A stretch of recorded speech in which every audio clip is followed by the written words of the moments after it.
വയനാട്ടിലെ ജനങ്ങളെ സംബന്ധിച്ച് ഏറ്റവും പ്രതിസന്ധി എന്ന് പറയുന്നത് അവിടുത്തെ ഈ വന്യമൃഗ ശല്യമാണ്.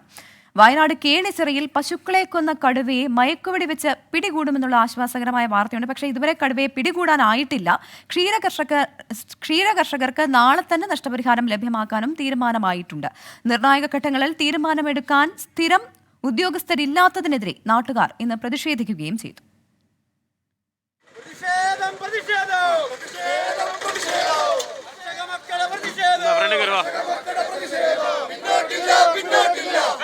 കേണിച്ചിറയിൽ ഇന്നലെയും ഇന്ന് പുലർച്ചെയുമായി കടുവ കൊന്നത് 3 പശുക്കളെ. ഇതോടെ ജനം തെരുവിലേക്ക്. കടുവ കൊന്ന പശുവിന്റെ ജഡവുമായി പനമരം ബത്തേരി റോഡ് കേണിച്ചിറ സെന്ററിൽ ഉപരോധിച്ചു.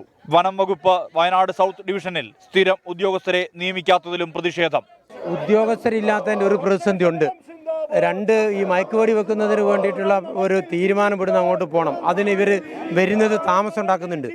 അവർ കുറെ താഴെയുള്ള കുറച്ച് ഉദ്യോഗസ്ഥർ പാവങ്ങൾ രാത്രിയും പകലും ഇല്ലാണ്ട് ഓടി നടന്നുകൊണ്ട് കാര്യമില്ല. ഇതിന്റെ തലപ്പത്തുള്ള ആളുകൾ ഉത്തരവാദിത്വം നിർവഹിക്കണം.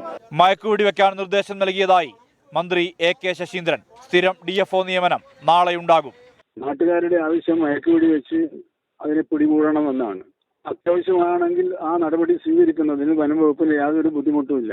DFO ചുമതലയുള്ള പാലക്കാട് ACF P രഞ്ജിത്തിന്റെ സാന്നിധ്യത്തിൽ സർവകക്ഷി യോഗം ചേർന്നു. നഷ്ടപരിഹാര തുക ഉൾപ്പെടെയുള്ള കാര്യത്തിൽ തീരുമാനമായി. അടിയന്തരമായി തന്നെ ടിക്കറ്റ് കമ്മിറ്റിയുടെ റിപ്പോർട്ട് ചീഫ് എഡ്വൈസറിന് കൊടുക്കുകയും മയക്കുവെടി വെച്ച് കടുവയെ പിടിക്കുന്നതിനുള്ള ഉത്തരവ് ലഭ്യമാക്കുകയും ചെയ്യുന്നുണ്ട്. അവർക്ക് നഷ്ടപരിഹാരത്തിൻ്റെ ഭാഗമായിട്ട് സൗത്ത് വയനാട് FDAയിൽ നിന്നും അഡ്വാൻസ് തുക നൽകുന്നതിനുള്ള തീരുമാനമായിട്ടുണ്ട്. കടുവയെ ട്രാക്ക് ചെയ്യുന്നതിനായി RRT സംഘം കേണിച്ചിറയിലേക്ക്. ഇതോടെ സമരം നാട്ടുകാർ താൽക്കാലികമായി അവസാനിപ്പിച്ചു. സംസ്ഥാനത്തു തന്നെ ഏറ്റവും അധികം വന്യജീവി പ്രശ്നങ്ങളുള്ള മേഖലയാണ് വയനാട് സൗത്ത് ഡിവിഷൻ. ഇവിടെയാണ് സ്ഥിരം ഉദ്യോഗസ്ഥരില്ലാത്തത്. ഉദ്യോഗസ്ഥരെ നിയമിക്കാത്തത് വനം വകുപ്പിന്റെ വീഴ്ചയാണെന്നാണ് ഉയരുന്ന വിമർശനം. മനു ദാമോദരനൊപ്പം സുർജിത് അയ്യപ്പത്ത്, 24 വയനാട്.